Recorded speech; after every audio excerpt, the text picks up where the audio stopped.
Hi, this is Buffalo Trace 1765. My name is Nathan Kobuck, and welcome to part 2 of our series on doing the oblique weave. Today we're going to be covering how to do the selvage edge, as well as doing plain beading and straight line beading as well. So first off, let's go into a little bit about the selvage edge. The selvage edge weave is the type of weave that you do in the oblique that gives you either the contrasting bands of color that you'll see on the edges of pieces, or it gives you multiple bands of color throughout the pieces. You can alternate um, different stripes or smaller selvage edges to kind of accent things as well. There's a lot you can do with this. So start off with the selvage edge. You're going to need two separate colors of yarn. Today we're using a green and red filature lemieux, a dowel rod, pencil, stick, again, anything to wrap the yarn on. And for the beading today, we'll be needing uh, beeswax is what I use. Now this is a large piece of beeswax. Generally the piece that I use is about that size. I broke this off that about 2 years ago and it's still going strong, as well as beads. For this, I'll be using size 8 I believe I got these from Crazy Crow Trading Post. These are just your standard beads, but any plain white glass bead is what you generally see on the majority of 18th century finger weaving. You will see an occasional yellow beads or pale blue beads, but the vast majority of it is these smaller white beads. So let's get into the first. We'll cover a little bit about the selvage, show you how to do the weave. Then come back, talk a little bit about types of beading you're going to see, demonstrate that. Then go into the straight line, and then finally we'll wrap this up with some reading material for you to further your education on 18th century finger weaving. When setting up for the selvage edge, you'll be doing it roughly the same as you would if you were setting up a plain piece of oblique weaving. It's just that when you do this and you wrap it over the stick, you want to go on with the selvage edge color first.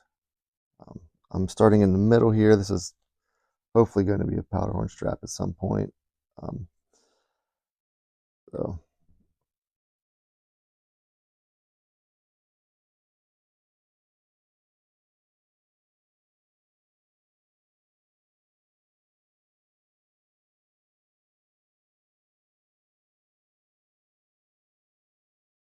okay, so I got the selvage edge. Now I'll go to the main color.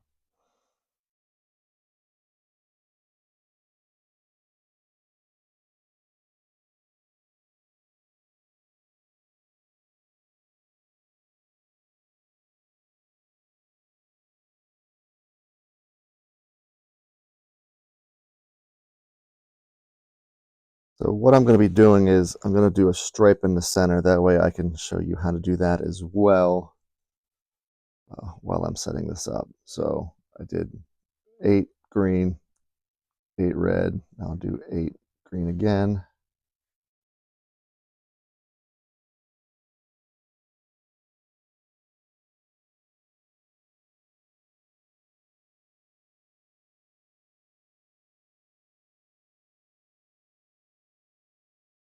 Into another 8 green, or 8 red, excuse me.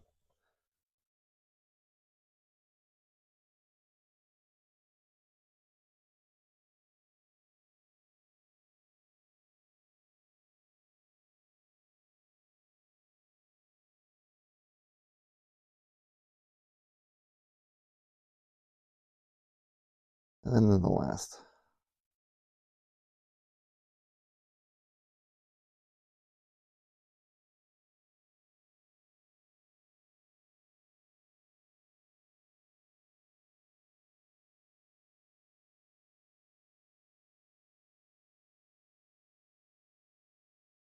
These are extra, so remove those.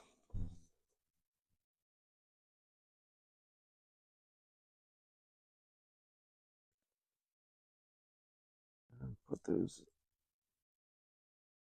there. So now I have the 8, 8, 8, and 8. All right. And it'll be the same here. Simply have all it divide in the middle.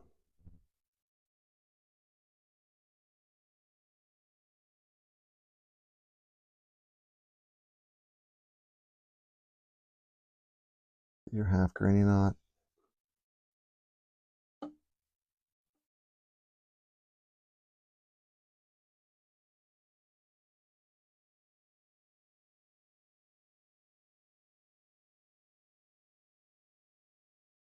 And tie it off.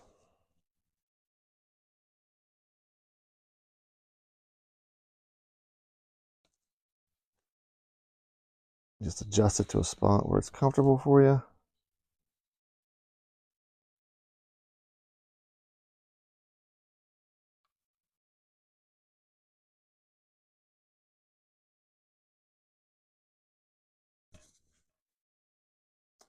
There. All right, so pull everything a little tight, get everything nice and even. Spread out a little bit.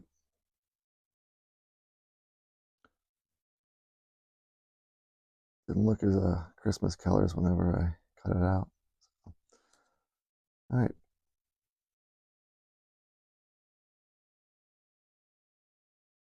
So again, starting on your left, 1, second one out. And you will do the same thing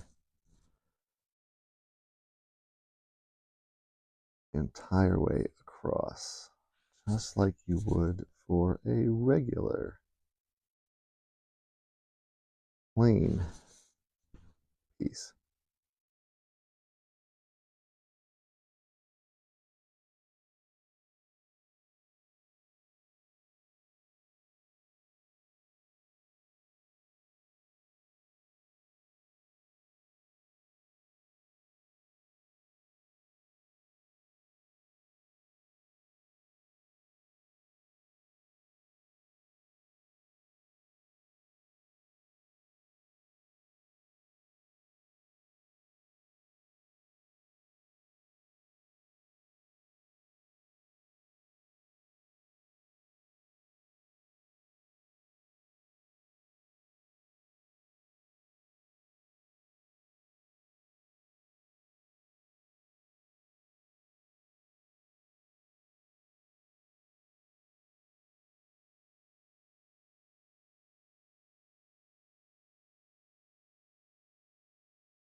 You're simply taking every other one up through that slot.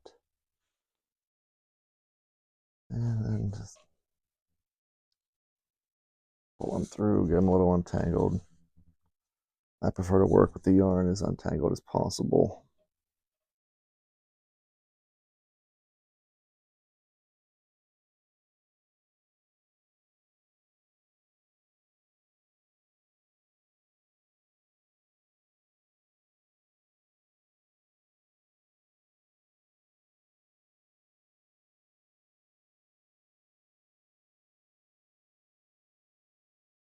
There. All right, so everything's separated just like you would for the regular plain piece. Now, again, remember, on the right, our thread goes under next loose thread. See? Right under. And then you simply pull these. Now, this is where your red and green come together. Now, this is just as easy as it's going to look. So, when you pull that red thread through, like you've been doing. Simply take the two threads and twist them. Again, you pull that red thread through because it was the next one to go through a slot. Take the red, the green, and just twist. They've now taken the place of the other one. See? And then weave through the next one like normal. The next one. And the next one. So you come again to where that green will be the one going up through. And this is the stripe in the center. Pull it through like you regularly would. Red, green, and twist it.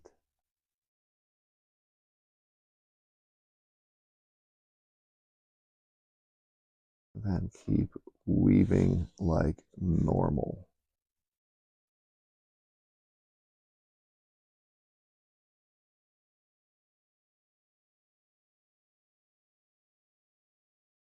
All right, once again, the other side of the stripe, where that red thread would be the one that would come up through the slot. And you twist.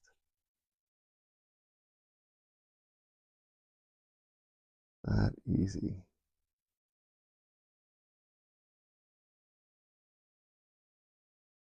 Like I said, as you're pulling, try to keep everything as loose as possible. Next one. And you got the next spot where the selvage edge is. Green comes up like you would normally. That fills that slot. And twist.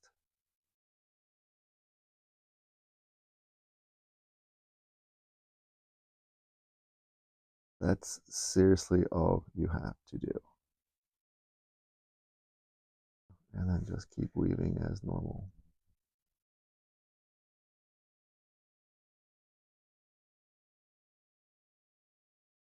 And then now, once again, left side comes, threads, it comes over.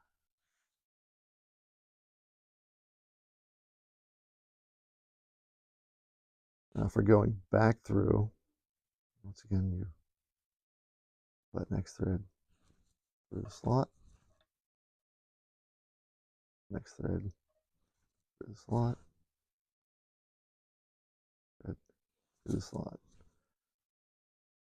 Now, when going from left to right, as I'm pulling through, going right to left, I was twisting those threads.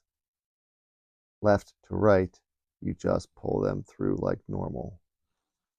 There's no twisting the selvage edge when you're going back from left to right. Just simply pulling them through each tab or slot like you normally would.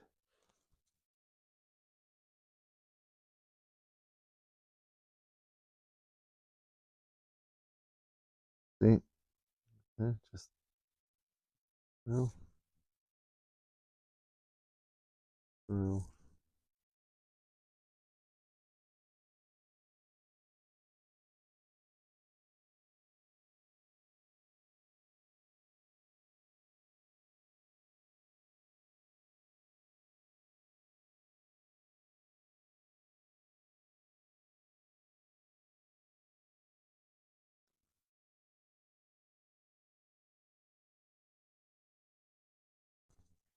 And then, all right, everyone say it with me. On the right, you go under. That's correct. And back across.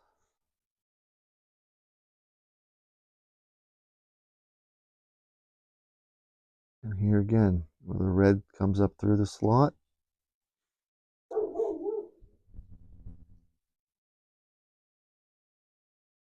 Green, red, you twist.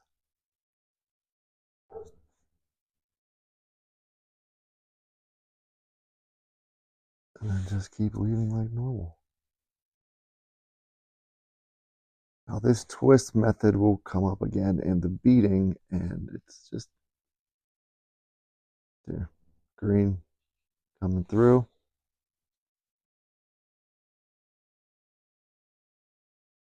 Twist.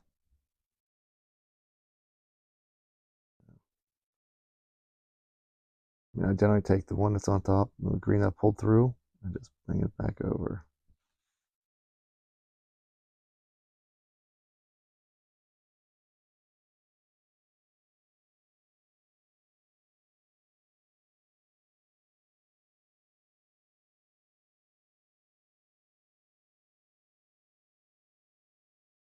Red through the slot.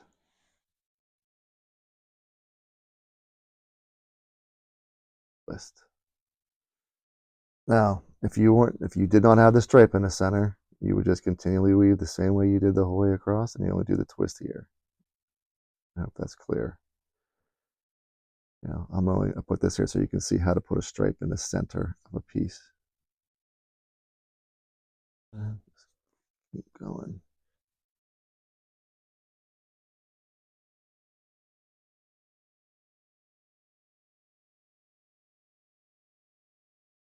And again, that green comes through that slot like it normally would, and you just twist. The smallest selvage edge that I generally do is 4 threads. So let's say we wanted, I've got 8 here, put like a little bit of like an accent on the edge, on the selvage edge. I could do that 4 here, and it's just simply the same thing. You get to that one, you pull that red thread through, you would twist. It's that, like I said, that is all you're doing. Is you're twisting when you're going from the right to the left. When you're going from the left to the right, you are just simply pulling it through as normal. And then say it with me: left, over, left over, right under. You wouldn't believe how much that tripped me up when I started weaving. So now that we've gone left over, taking that one, pulling through the tab, next one, the tab, and the next one through the tab.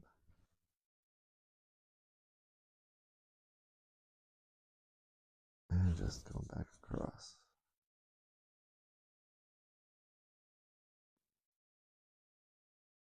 So once I finish this row, I'll show you the back of it. We'll cut away for a second so you're not watching me weave for hours and hours. I'll do a couple more rows and then show you a little bit more. Remember, going from the right to the left, you're going to twist those threads. From left to right, you're just weaving the same way you normally would.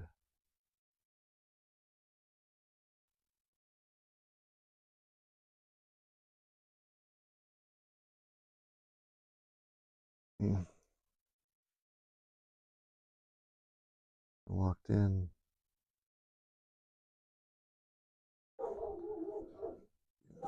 Excuse my dogs barking in the background. There must be a squirrel outside.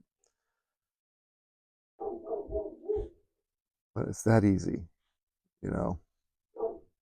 Remember, right to left, you're twisting at those spots. You're going to bring that thread up through, twist it over, go on like normal. Left to right, you are just pulling the thread through like you normally would. And then you'll repeat this for the next 17 hours, and then eventually you'll have a powder horn strap. All right, now we'll now go on to beading, and at the end of the video, come back after I've woven a little bit of this and show you kind of how the color basically breaks down a little bit better.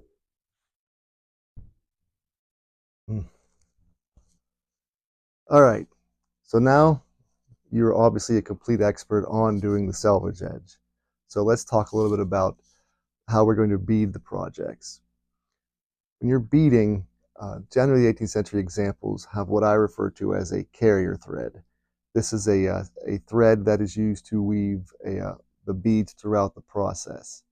Um, Much like the selvage edge, you'll change direction with this carrier thread by simply twisting the yarn at certain points in your weave to make things like the zigzags, the diamonds, straight lines. It's all about just twisting that carrier thread.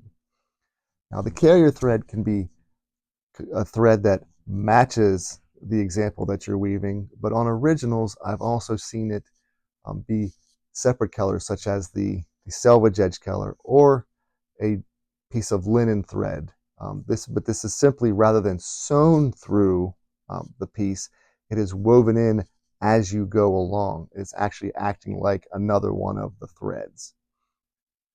Now, you can see this in a number of originals that the thread, say you're doing a diamond, for example, bordered by another diamond, you can follow that thread the whole way from one section to another. And you can see that carrier thread generally.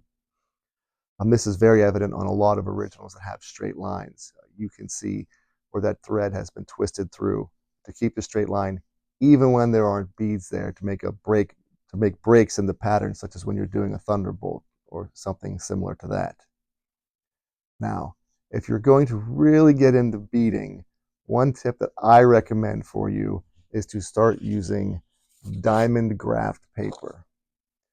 By using this, you can actually count your threads and then go through and look and basically map out the bead design that you want to do. This will save you a lot of time, especially when you're starting out. You can look at that, lay out the basic pattern.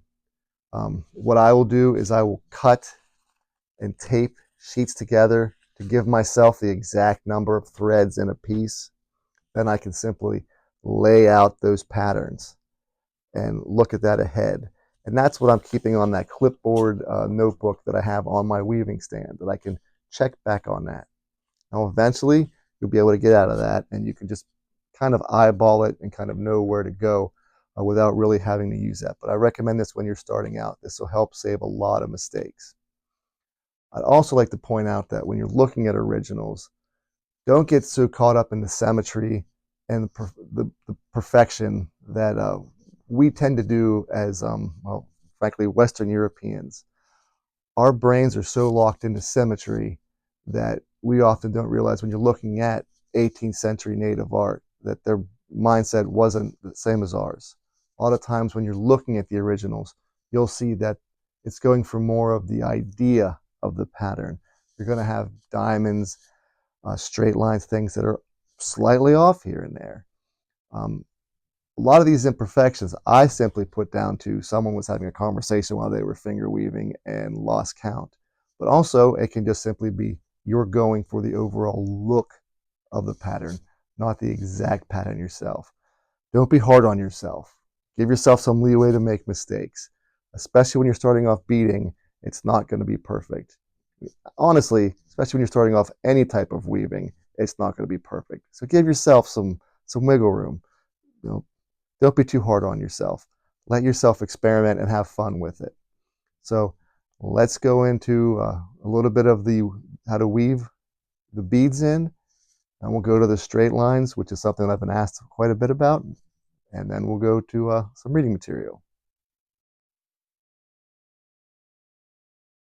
Okay, now that we talked about it a little bit, we're going to go into beading. This is set up the same way that you would set up a a plain piece. You can set up the exact same way you do the selvage edge or stripes. You just want, when you're starting it, it'll give you an idea of, you want to have an idea of what the pattern you want is going to look like. Like I said, that's what it covers with the, if you're going to be using something intricate, using the graph paper, kind of draw everything out, trying to get everything how you want. A lot of times I'll just take yarn and just freestyle. I just start weaving, and then the pattern that I want to work on pops in my brain. But for this example, I'm just going to be doing a simple triple zigzag of beads. Um, so I went through and I placed the carrier threads ahead of time. Like I said, these are, and the reason I use carrier threads, especially on this one, is just so you can really see the difference in it. So I'm going to go through, do the same, pull the second one under,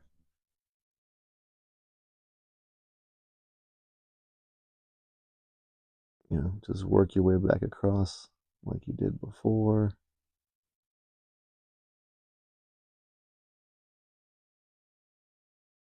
As you can see, I've got a little bit of a cheat on this because I've been messing with it.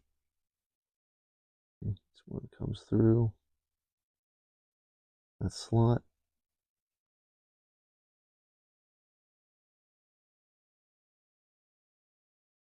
And then comes the carrier thread.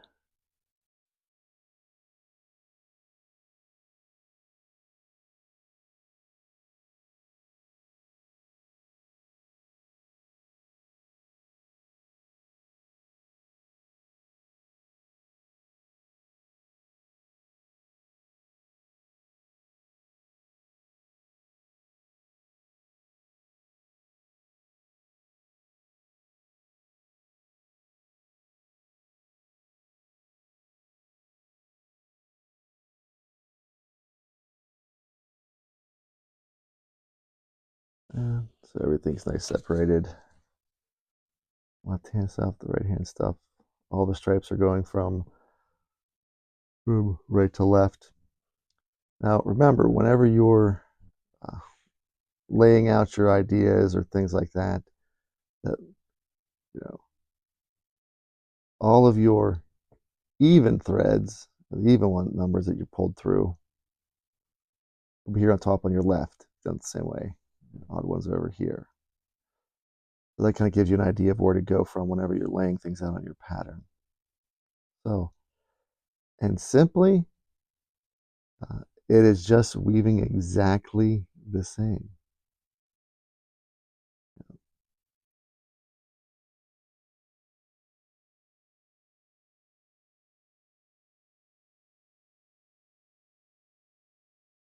Make sure you're grabbing the right ones. For some reason that one wouldn't jump in my hand.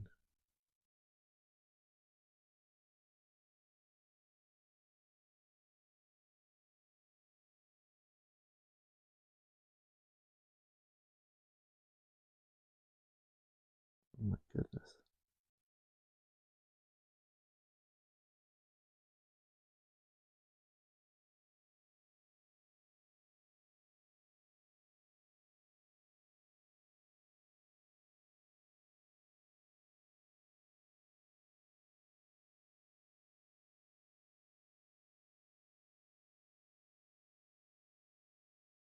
You're just going through, pulling through the slot like you normally would.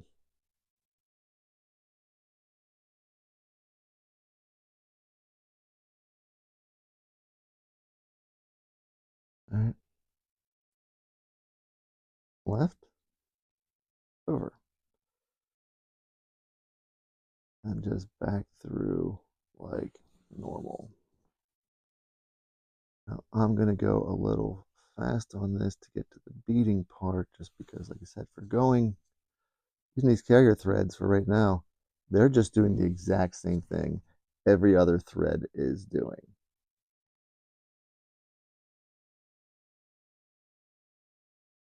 The only thing different about them is that they currently have beads on them. I guess, and they're red too.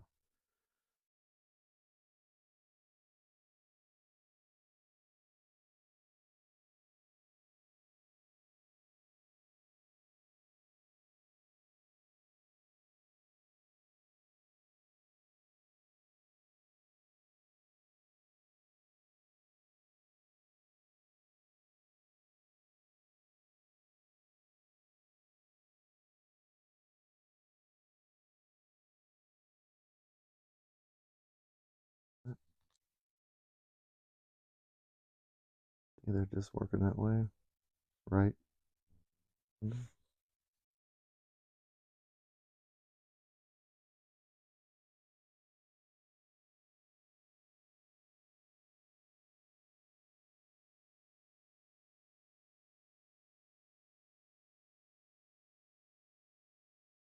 Like I said, and these carrier threads do not have to be a separate color. They do not have to be a different material, but you find that on originals, you find carrier threads of the same color and different colors in the exact same pieces.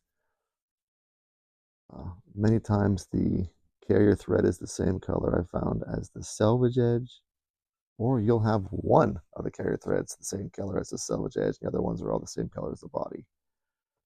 Um, some, for like the Deerfield sash, for example, it's got a hemp thread or a linen thread worked through it to hold the beads.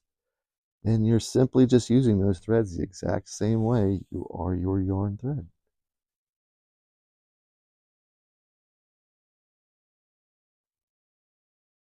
Like I said, I'm using uh, 8 in this, just the same, you know, uh, glass beads you get from places like Wandering Bull or Crazy Crow.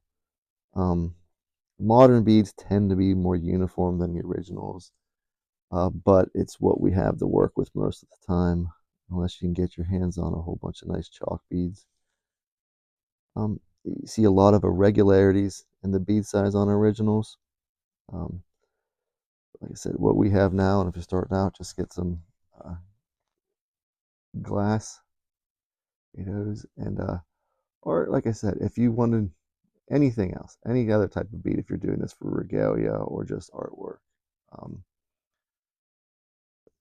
you have a chance, check out the artwork of Cherokee artist Karen Berry on Instagram. She's doing some amazing finger weaving with different types of beads and things, and it looks really striking. And she really is an artist. I just twist yarn. So once again, getting back through here,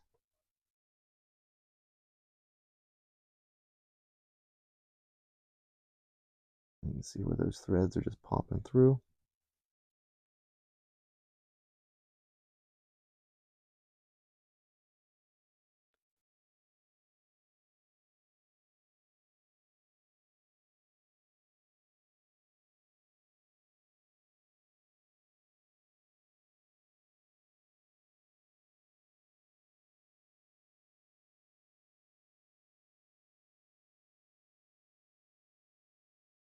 All right.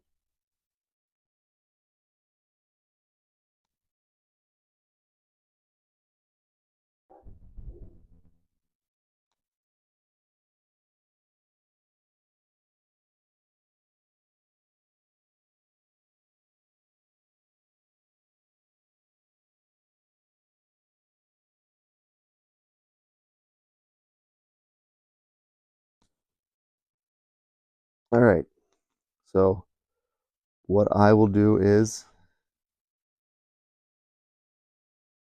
take beeswax, put it on a point on the end of the yarn, and slide the bead up. Some people use needles. I just prefer that this is just what works for me the easiest.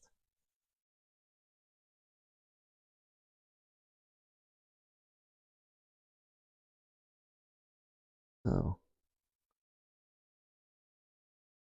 you just follow that carrier thread up.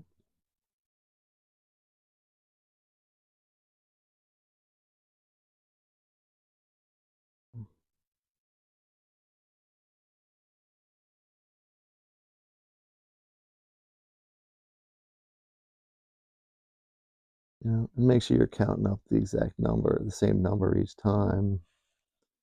If you're trying to make it even, just by manipulating these, you can do, like I said, zigzags, diamonds, lattice, which, and straight lines, which I'll be showing you here in a minute. All right, so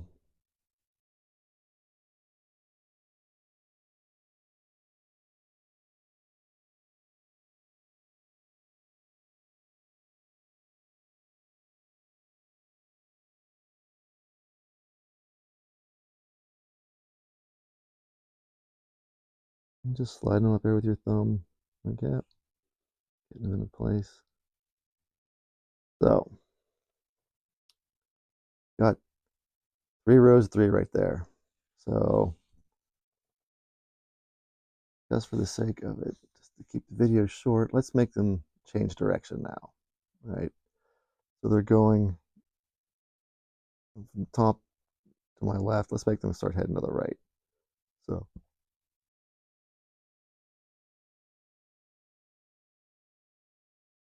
from top to left, let's make them start heading to the right. Okay. Twist under on the right. And pull your threads through the slots like normal.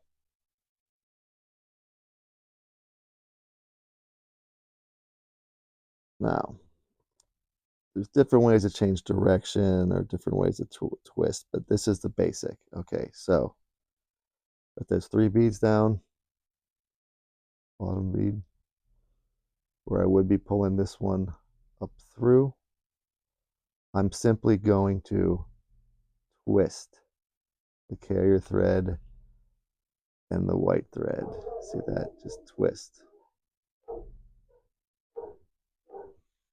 and pull. Okay, and same for the pull through. Then the next one, twist and pull.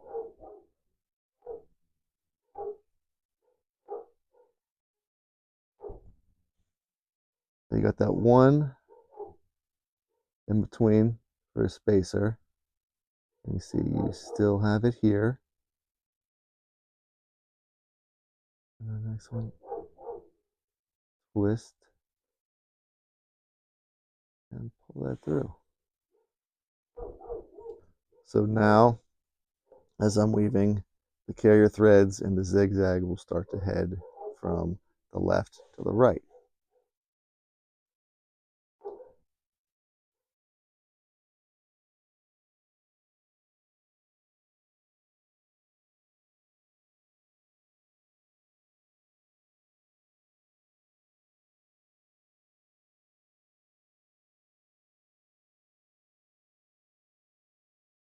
And it's just that easy to change direction. You're just simply using the threads that are there,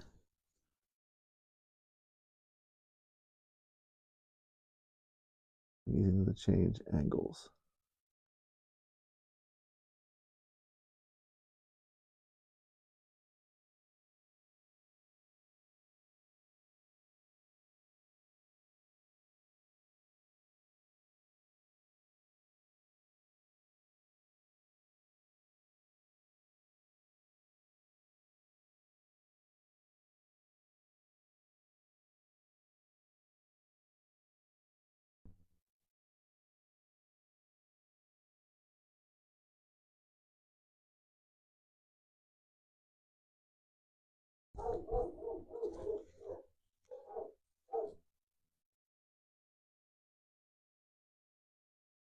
And voila.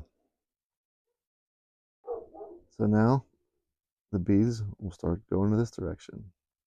And that's really the only way, that's the way that you bead doing the oblique weave. Like I said, it doesn't have to be an opposite color carrier thread, but I'm doing this especially to show you what stands out. Like I said, the originals, it could be the same color, could be the same type of yarn. It could be I said the selvage edge. I've seen linen hemp threads being used. So just find whatever works for you, especially if you're trying to copy a specific item. You know, try to stick with what they were doing. So that's how you bead on the oblique weave. Now we'll go to the one that everyone's been asking me about, and the straight line.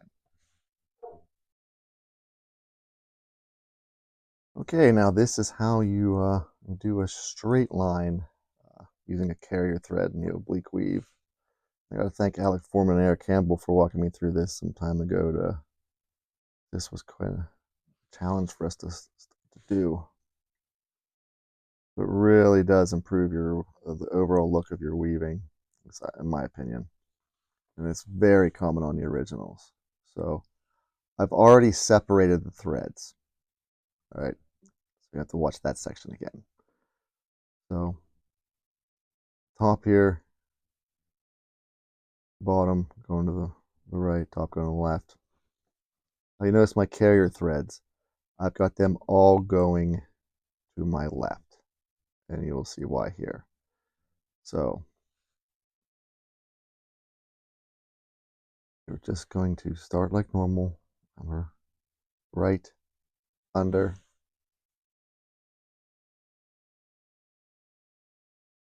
next thread through. Now this is where it's just like everything else with the oblique weave.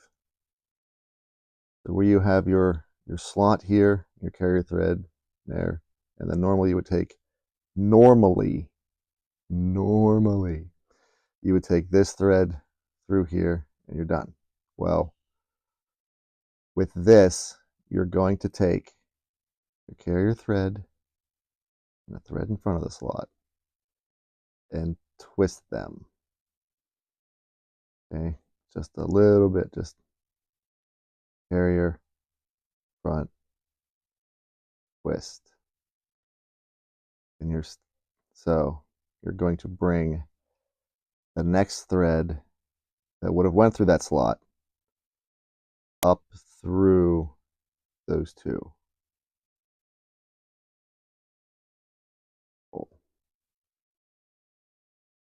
And then weave normal through the slot, through the slot, through the slot.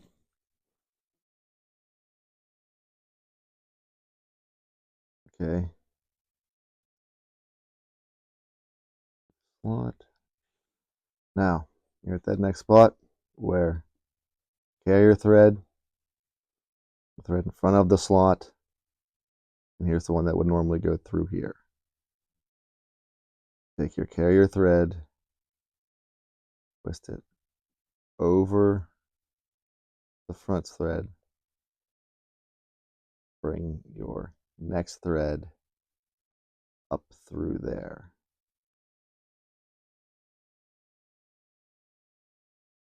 Okay?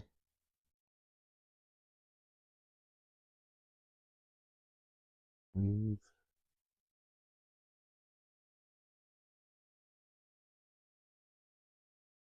Normal, normal, normal, normal. Now, carrier thread, thread in the front of that slot. Twist. And the next thread through that.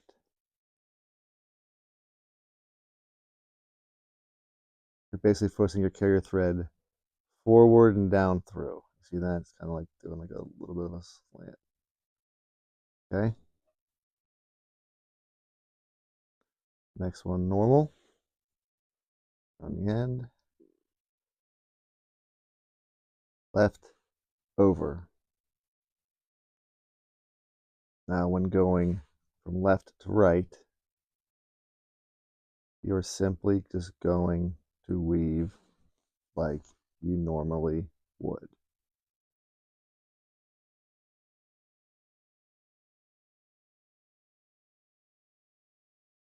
And this is where you tuck your bead up in.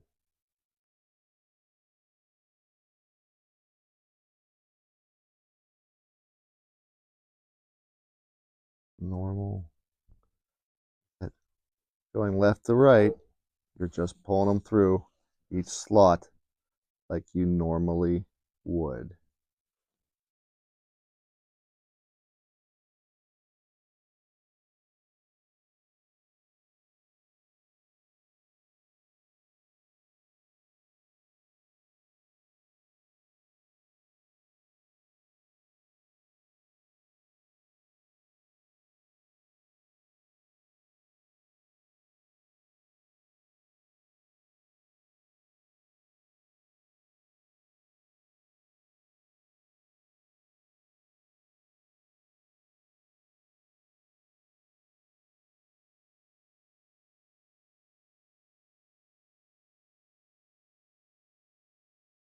and through.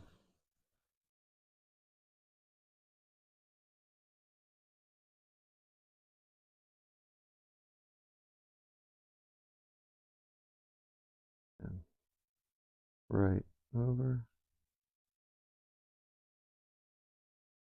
through. Okay. Remember that would go through there? No. You twist it and bring that next one up through.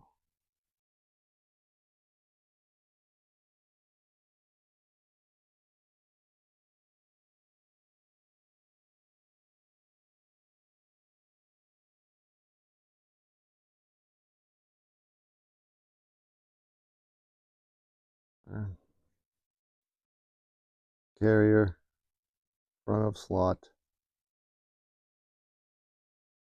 twist, next one up through.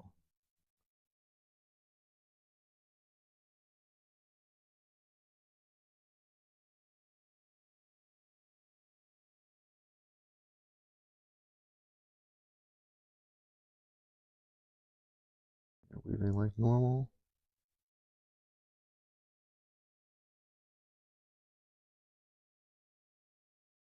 Carrier, front of slot, twist, next one up through.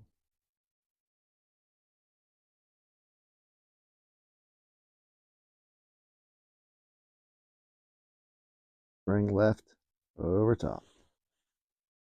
And going from left to right, remember, you're just weaving it. Grab that thread. You're just weaving it like normal. You don't pull the wrong thread through. Up through.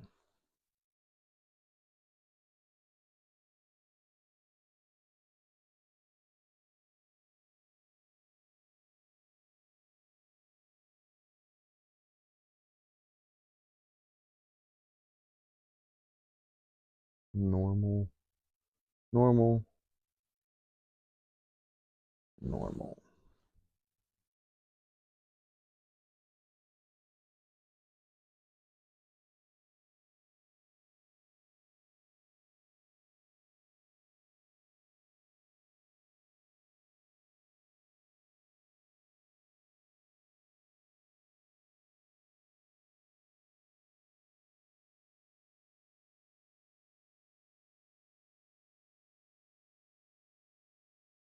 And that's all there is to that.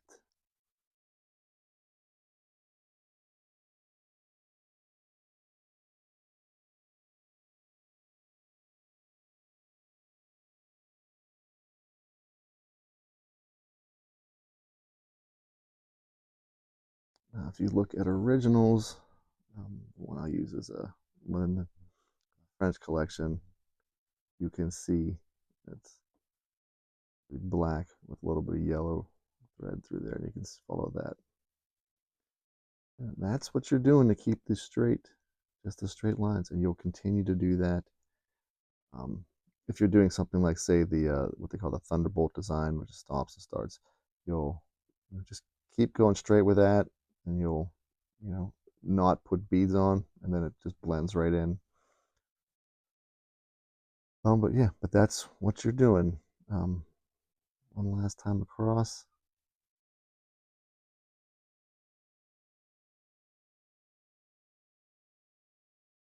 Carrier, front of slot, twist, bring it up. Like I said, if you're doing this and suddenly something doesn't feel right, something that feels a little wonky, stop, look at it. Because if something feels wrong, 9 times out of 10 it is. You'll generally feel it here before you see it there.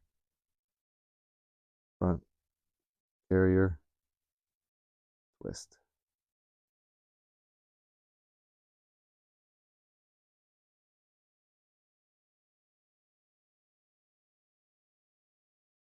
So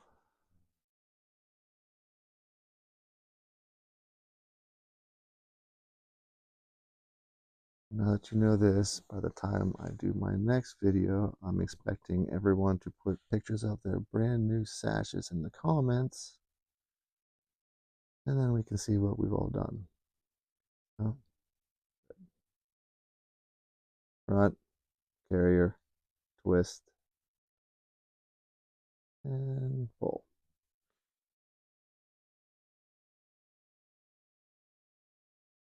And that's all there is to it.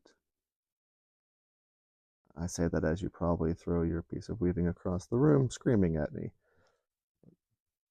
It's that easy.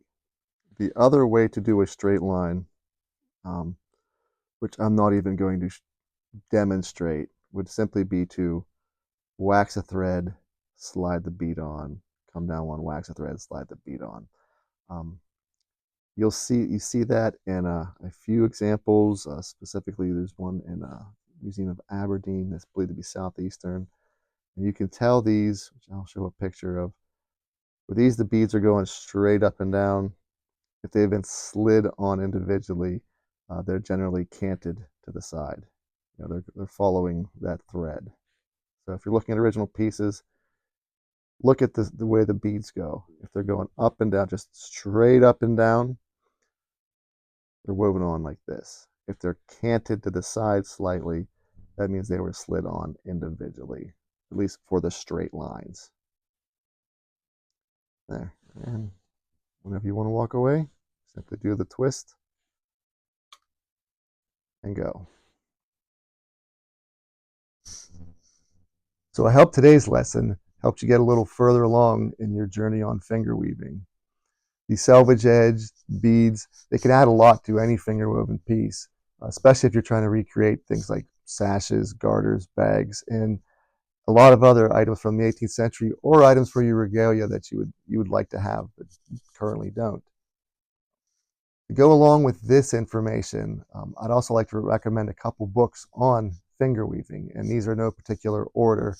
Um, First off is uh, Finger Weaving Untangled by Carol James.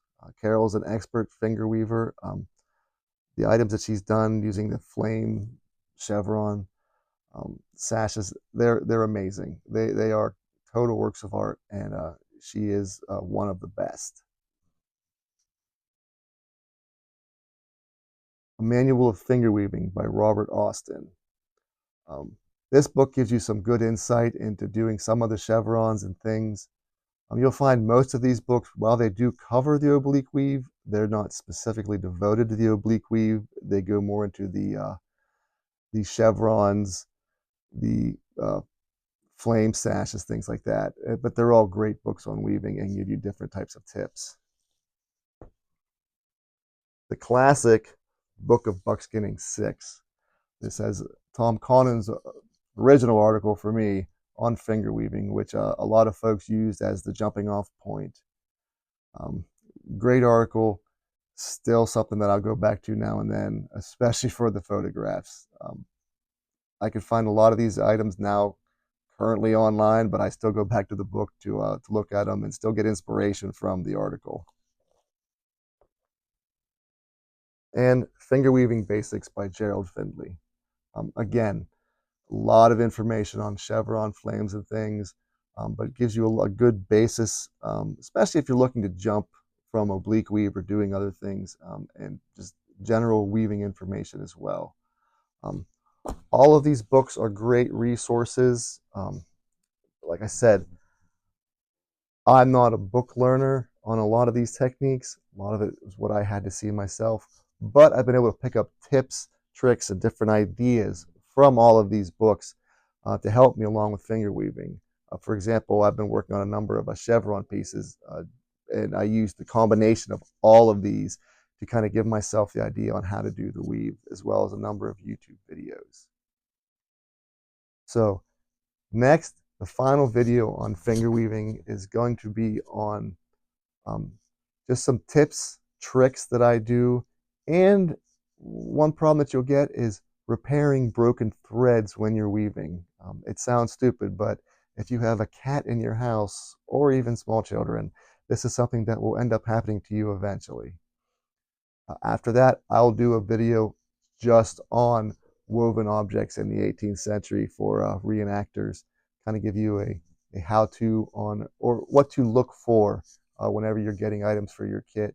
And from that point on, I think we'll start going more to the outdoor format, the doing format, rather than a lot more for currently instead of these hands-ons. We'll jump back and forth, but I think it's time that I get back out in the woods and out of the studio. Wife and kids are starting to get a little tired of me. And once again, thank you for watching us here at Buffalo Trace 7065. Thank you very much for the amazing reception to the first video. It was really great to see how much folks were interested and how many folks were excited to learn about finger weaving. Weaving for like 25 years, you kind of forget that some of this information is new to people and other people enjoy this as much as you do. So again, thank you and look forward to talking to you again.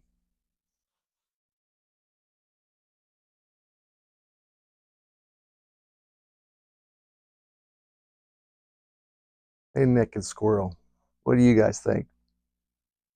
You got too many dead animals and animal parts in here.